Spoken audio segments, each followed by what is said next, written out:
Jauh sebelum manusia-manusia di dunia ini membuat suatu paham atau pengetahuan tentang bagaimana cara mereka mengalami alam semesta ini, bagaimana cara mereka mengenali Tuhan, dan bagaimana mereka membangun sebuah sistem dalam relasi sosialnya atau manusia itu sendiri.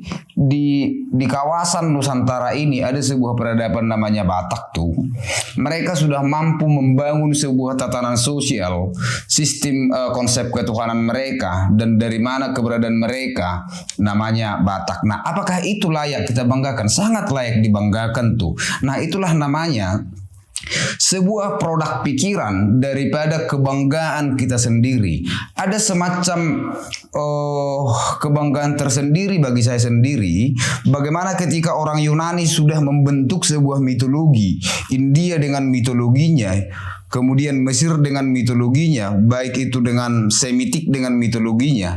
Saya juga harus bangga bagaimana leluhurku atau leluhur kita semua mampu membentuk sebuah mitologi daripada pengenalan mereka terhadap Tuhan, ilmu pengetahuan, dan alam itu sendiri.